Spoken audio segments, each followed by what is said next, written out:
मराठी में। आकाशवाणी नागपूर हे मांगी कुलकर्णी आपल्याला ठळक बातम्या देत आहे। राज्य विधान परिषदेच्या निवडणुकीतल्या मतदानाची मोजणी आज होते आहे। नागपूर स्थानिक पदाधिकारी विधान परिषद पोटनिवडणुकीत भाजपचे उमेदवार डॉ. राजीव पोद्दार यांना 682 मतं मिळाली असून काँग्रेसचे उमेदवार अतुल लोंढे यांना 130 मतं पडली। काँग्रेसची सुमारे 99 मतं फुटल्याची चर्चा आहे। महाराष्ट्र विधान परिषद निवडणूक 2026 अंतर्गत नागपूर स्थानिक प्राधिकारी मतदारसंघ पोटनिवडणुकीची मतमोजणी जिल्हाधिकारी कार्यालय बचत भवन इथं झाली। विधान परिषदेच्या अमरावती स्थानिक स्वराज्य संस्था निवडणुकीत भाजपाचे प्रवीण पोटे यांचा विक्रमी 390 मतं घेऊन विजय झाला। त्यांनी वंचित बहुजन आघाडीचे उमेदवार निलेश विश्वकर्मा यांचा पराभव केला असून त्यांना 31 मतं मिळाली। काँग्रेस उमेदवार हर्षदीप देशमुख यांना एकही मत मिळालं नाही। प्रवीण पोटे पाटील यांनी विजयाची हॅट्रिक केली आहे। मतमोजणी आज सकाळी 8 वाजता सुरू झाली। सर्वप्रथम वैध आणि अवैध मतांची छाननी करण्यात आली। त्यात 427 एकूण मतपत्रिकांपैकी 6 मतपत्रिका अवैध आढळल्या। त्यातील 5 मतपत्रिका कोऱ्या तर 1 मतपत्रिकेवर खूण आढळल्यानं त्या बाजूला करण्यात आल्या।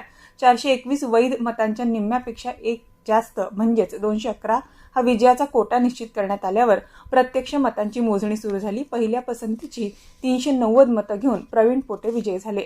भंडारा गोंदिया विधान परिषद निवडणुकीत भाजपाचे अविनाश ब्राह्मणकर 304 मतांसह विजयी झाले आहे, तर अपक्ष उमेदवार नरेश ईश्वरकर यांना 152 मतं पडली।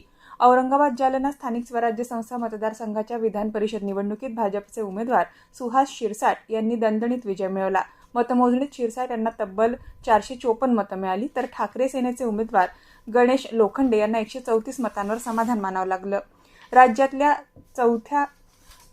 14 जिल्ह्यातल्या 8 नगरपरिषदा आणि 14 नगरपंचायतींमध्ये एकूण 47 जागांसाठीच्या पोटनिवडणुकीसाठीची मतमोजणी काल झाली।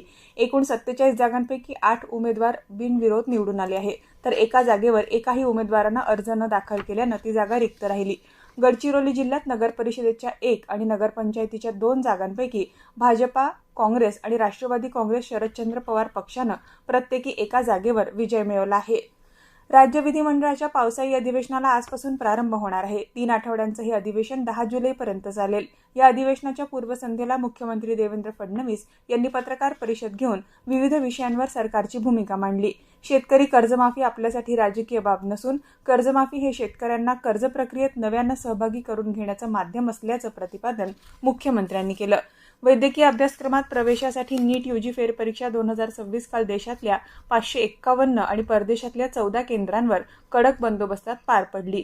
22,79,000पेक्षा जास्त विद्यार्थ्यांनी परीक्षा दिली। याबरोबरच हे ठळक बातमीपत्र संपलं। या पुढील ठळक बातमीपत्र 11:57 ऐकता येईल। नमस्कार।